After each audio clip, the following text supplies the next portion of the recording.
Let's see Gospel Family Presents Krupashri academy Krupavartha.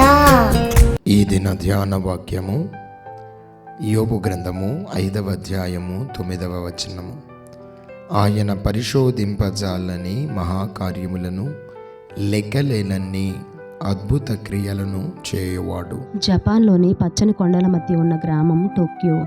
ఈ గ్రామంలోని ప్రజలు ఆకలితో, వ్యాధులతో మరియు యుద్ధాలతో భయపడుతూ జీవించేవారు. ఈ గ్రామంలో ఎనోరా అనే యువతి విశ్వాసానికి మరియు దయగల స్వభావానికి ప్రసిద్ధి చెందింది. ఈమెకు 16వ సంవత్సర వయసులో ప్లేగు వ్యాధి కారణంగా ప్రియమైన వారిని కోల్పోయింది. అయితే దేవుడు అద్భుతాలు చేసేవాడని నమ్మకంతో తరచూ ప్రార్థనలో సమయం గడిపేది. ఎనోరా ఒకరోజు ప్రార్థనలో ఉన్నప్పుడు దేవుని మందిరం బయట ఒక సమూహం ఒక యాత్రికుడి కోసం మాట్లాడుతూ ఉన్నట్లు వినిపించి బయటకు వచ్చింది. అతను దేవునిలో ఎన్నో అద్భుతాలు చేసినట్లు తెలుసుకుంది. అయితే ఎనోరా విశ్వాసం యొక్క శక్తిని నమ్మింది. యాత్రికుడి వద్దకు వెళ్ళి అతని వైపు ఆశతో చూచి, నా తల్లి ప్లేగు వ్యాధితో బాధపడుతుంది, మీరు సహాయం చేయగలరా అని అడిగింది. యాత్రికుడు ఎనోరా వైపు చూచి నన్ను ఆమె వద్దకు తీసుకువెళ్ళమని అనగా అక్కడికి తీసుకుని వెళ్ళింది.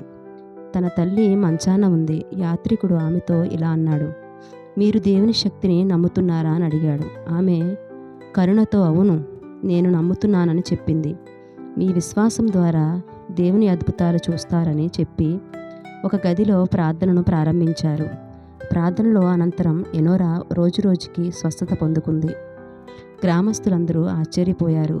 ఎనోరా యాత్రికుని వెతుక్కుంటూ వెళ్ళి కృతజ్ఞతలు చెప్పింది. యాత్రికుడు, నేను అద్భుతాలు చేయడం లేదు, కానీ విశ్వాసం ఉన్న వారిలో దేవుని శక్తి ఉంది అని చెప్పాడు. ఆ రోజు నుండి ఎనోరా తన గ్రామంలో విశ్వాసానికి ఒక కాంతిగా మారింది. దేవుని యొక్క సువార్తను అందరికీ తెలియజెప్పింది. దేవుడు ఎప్పుడూ విశ్వాసం ఉన్న వారికి ఆశ మరియు కృపను అందించడానికి సిద్ధంగా ఉన్నాడని టోక్యో గ్రామమంతా ప్రకటించింది. ప్రార్థన. గనుడవు, ఉన్నతుడవు, శ్రేష్ఠుడవైన యేసయ్య, నీకు వందనాలు, స్తుతులు చెల్లిస్తున్నాము. పరిశోధింపజాలని మహాకార్యములను లెక్కలేనన్ని అద్భుత క్రియలను చేయువాడువి నీవయ్యున్నావు. మా బ్రతుకులలో నీ కార్యముల చేత మేము ఉద్ధరింపబడుతున్న వారమై ఉన్నామనియు, నీ అద్భుతకరమైన క్రియలను బట్టి మేము ఇంకనూ మా మనుగడలో ఇలాగూ సాగుతున్నామని మీరు మాకు గుర్తు చేసిన విధమును బట్టి నీకు స్తోత్రాలు. అట్టి కార్యముల కొరకు ఇంకనూ కనిపెట్టి వారమై ఉండుటకు కృపను అనుగ్రహించమని ప్రార్థిస్తూ ఉన్నాం.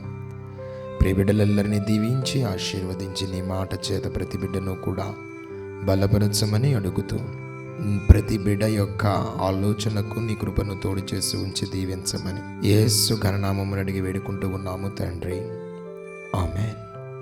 దేవుడు మీ అందరినీ దీవించునుగాక. Thank you everyone.